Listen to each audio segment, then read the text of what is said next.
Un jour, la famille de Tom, océanographe, sa femme Julia et ses deux enfants, Cassie et Ben, partent en croisière dans la mer des Caraïbes. Pendant que Tom et Ben sont occupés à pêcher et que Cassie est absorbée par son gadget, Julia va nager. Soudain, quelque chose la perturbe. Julia regarde autour d'elle, mais la mer reste aussi calme que jamais. Cependant, elle ressent une nette sensation de terreur, comme si quelque chose de grand et de dangereux tournait autour d'elle. Au même moment, les instruments du yacht commencent à agir bizarrement, mais Tom, préoccupé par la pêche, n'y prête aucune attention. Pendant ce temps, Julia se sent plus mal et finit par se noyer. Elle crie, mais la famille ne l'entend pas. L'eau semble se déplacer et l'éloigner du yacht. Alors que la situation devient critique, Tom entend enfin sa voix. Il se précipite à la barre et le yacht se dirige vers Julia, au loin. Tom plonge dans l'eau. Avec l'aide des enfants, ils la tirent à bord et la réaniment. Tom est en colère car il demande toujours aux nageurs d'avertir les autres avant d'entrer dans l'eau. Julia s'excuse et l'incident est vite oublié. De plus, la famille a une raison de célébrer. Aujourd'hui, c'est le 13e anniversaire de leur fils Ben. Tom allume les bougies sur le gâteau et tout le monde félicite Ben, qui reçoit des cadeaux, tandis que Cassie prend une photo de groupe de la famille heureuse. À ce moment-là, le petit ami de Cassie l'appelle. Il lui demande des nouvelles de la nage, mais soudain, une tempête soudaine et intense éclate en arrière-plan. Cassie est inquiète, mais son petit ami la rassure en lui disant qu'il est en sécurité. La connexion se coupe. Cassie raconte à ses parents la tempête sur Terre, mais tout le monde ressent des secousses, se précipite sur le pont et voit d'énormes carcasses de baleines faire surface autour du yacht. Tom explique que parfois les baleines sont désorientées pendant les tempêtes, mais ces animaux poussent le yacht, menaçant leur sécurité. Tom plonge dans l'eau et revient bientôt à bord, blessé. En essayant de comprendre ce qui se passe, il s'est coupé sur l'hélice. Julia recousait la coupure sur l'épaule de son mari et il lui expliqua que les axes du yacht semblaient tordus, probablement à cause d'un choc de queue. Il est maintenant peu probable qu'il puisse naviguer. Plus tard, Cassie essaie de rétablir la communication, mais il n'y a pas de signal. La radio ne capte aucun signal non plus. Tom commence à calculer leurs provisions. Il y a assez d'eau pour environ 4 jours, pas plus, mais ils sont sur une route maritime, donc quelqu'un va forcément les trouver.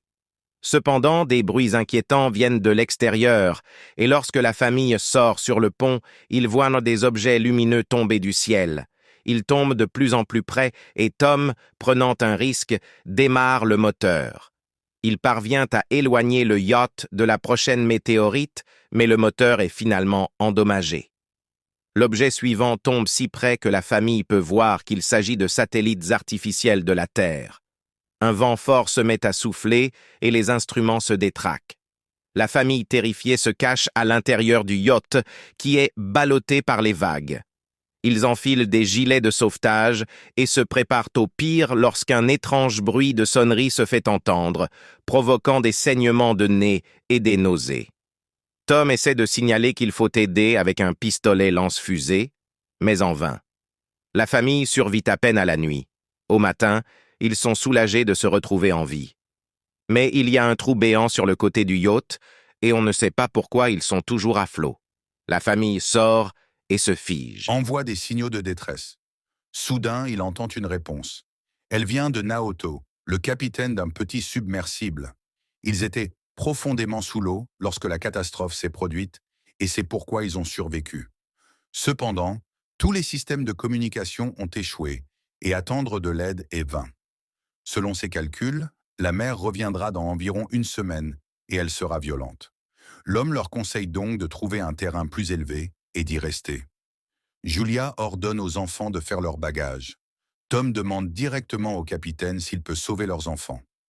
Naoto explique que le submersible est très petit. Malheureusement, le partenaire de Naoto est mort et il ne peut prendre qu'une seule personne. Après quelques persuasions, Tom convainc Naoto de prendre les 2 enfants et il fournit ses coordonnées. Tom trace un itinéraire sur la carte nautique et promet d'atteindre l'endroit dans quelques jours. Le lendemain matin, la famille est presque prête à se lancer dans son voyage.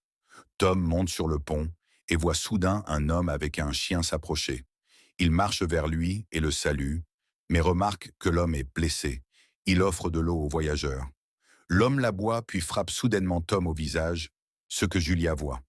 Elle se précipite vers son mari alors que le voyageur plonge une lance de fortune dans la poitrine de Tom. Le chien tient Julia à distance, bien qu'elle-même se fiche d'horreur. Réalisant qu'il n'y a aucun moyen de sauver son mari, elle court vers le yacht. L'homme la poursuit, la blessant au bras. Néanmoins, Julia monte sur le pont et les enfants, entendant ses cris, courent à son secours. Ensemble, ils barricadent les portes de la cabine. Après cela, Julia cache Cassie et Ben dans un casier, donne à sa fille le pistolet lance-fusée et lui ordonne de ne tirer qu'en dernier recours. Pendant ce temps, le tueur essaie de briser les portes et y parvient finalement. Julia se cache dans la salle de bain, soigne sa blessure, pénètre dans l'intrus et se dirige directement vers la cuisine pour prendre de la nourriture. Il est clair qu'il a très faim. Tenant une boîte de conserve, l'homme commence à fouiller le yacht, tandis que Julia s'arme d'un couteau de Piste cuisine. sans relâche. Il entre dans La la famille cabine, se mais la dépêche femme saute d'avancer. par-dessus bord, Ce se soir-là, cachant sous le yacht. Ben trouve Le la tueur carcasse d'un regarde à requin travers le marteau trou, mais et ne la tente de voit la pas. dépecer. Cependant, Mais Julia voit le chien poursuivant attaque Julia, et ordonne la aux forçant à le enfants de tuer. courir. L'homme Il entend tombe le bientôt cri, sur un champ de sort barils et de trouve le déchets corps du chien. toxiques, Pendant autrefois ce temps, inondés. Julia remonte Mais sur le Julia yacht par pousse les les hulots du enfants côté à opposé. avancer malgré la menace de contamination, sachant que le tueur est toujours sur leurs talons. La famille marche le long de l'ancien fond de l'océan, se faufilant à travers des tas de plastique et d'autres déchets jetés par les humains. Bientôt, Julia remarque que Ben est gravement déshydraté et lui donne les dernières gouttes d'eau. Cassie s'effondre, convaincue qu'ils n'ont aucune chance de survie, mais Julia leur ordonne de continuer à avancer. Finalement, ils trouvent le fuselage d'un avion qui s'est écrasé dans la mer il y a longtemps et rampent à l'intérieur pour se reposer. Julia examine la dernière photo de leur famille et raconte l'histoire de sa première rencontre avec Tom, qui s'est produite à son hôpital, où Tom a été amené avec un mal de décompression après une plongée ratée. Les enfants pleurent, se souvenant de leur père et lui disant leurs derniers adieux. La nuit, Cassie est réveillée par un bruit et sort pour s'asseoir près de l'avion. Sortie de l'obscurité, le tueur s'approche d'elle, ignorant que la fille agit comme appât. Alors qu'il se prépare à l'attraper, Julia lui tend une embuscade, poignardant l'homme avec un couteau.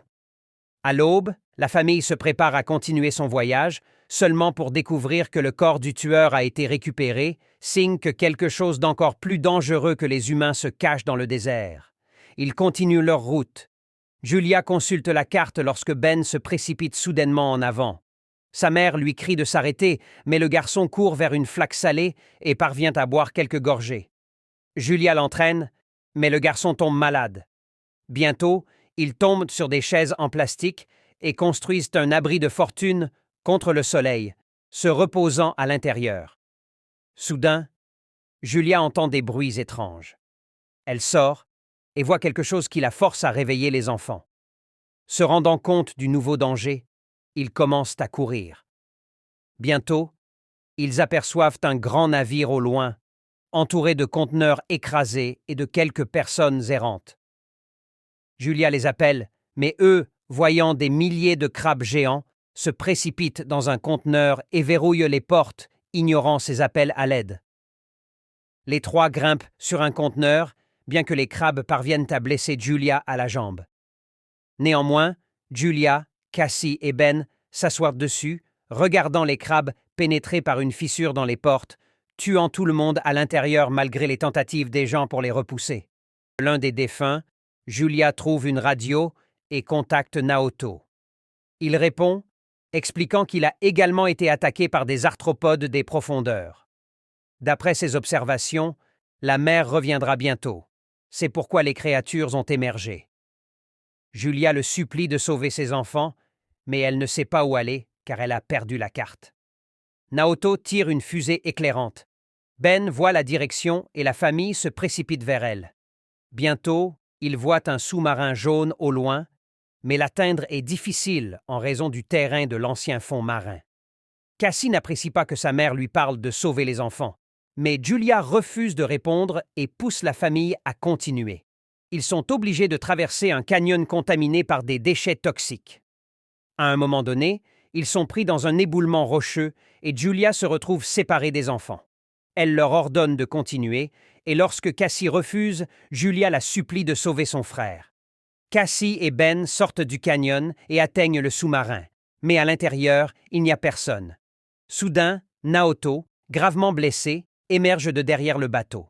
Il admet qu'il n'a aucune chance de survivre et leur ordonne de monter à bord, mais Casey retourne chercher sa mère qui repousse les crabes qui émergent.